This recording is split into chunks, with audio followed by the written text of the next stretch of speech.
வாழ்க வளமுடன்.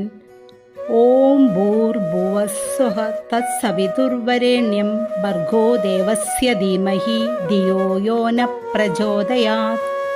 പ്രപഞ്ചത്തിലെ 3 ലോകങ്ങളായ ഭൂർലോകം അഥവാ ഭൗതികം, ഭുവർലോകം അഥവാ മാനസികം, സ്വർലോകം അഥവാ ആത്മീയം, ഇവയെല്ലാം ദിവ്യപ്രകാശത്താൽ നിറഞ്ഞിരിക്കുന്ന ആ പരമാത്മാവിൻ്റെ പരമോന്നതമായ ആരാധ്യമായ പ്രകാശത്തെ നാം ധ്യാനിക്കുന്നു.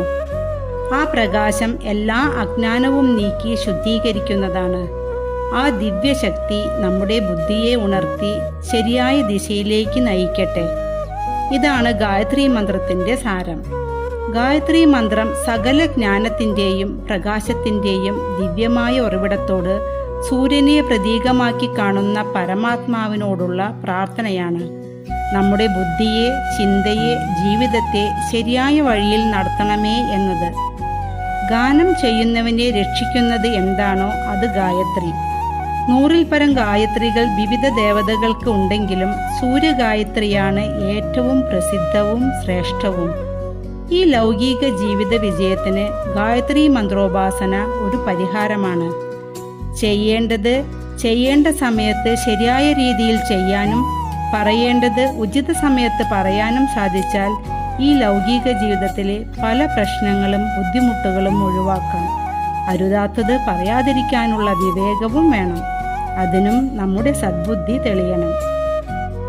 ഗായത്രി മന്ത്രം ആർക്കും ഏത് സമയത്തും ജപിക്കാമെങ്കിലും പുലർക്കാലത്ത് ജപിച്ചാൽ സരസ്വതീ ദേവിയുടെ ജ്ഞാനവും, നട്ടുച്ച സമയത്ത് ജപിച്ചാൽ ദുർഗാദേവിയുടെ അനുഗ്രഹത്താൽ ദുരിതങ്ങൾ ഒഴിയുകയും, സായം സന്ധ്യാസമയത്ത് ജപിച്ചാൽ ലക്ഷ്മി ദേവിയുടെ ഐശ്വര്യവും ലഭിക്കുമെന്നാണ് വിശ്വാസം.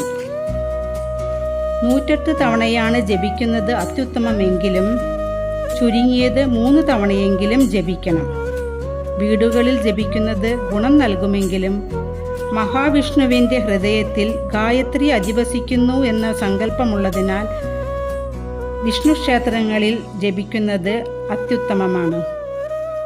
ഗായത്രി ജപം ഏറ്റവും കൂടുതൽ പ്രയോജനം കിട്ടുന്നത് വിദ്യാർത്ഥികൾക്കാണ്.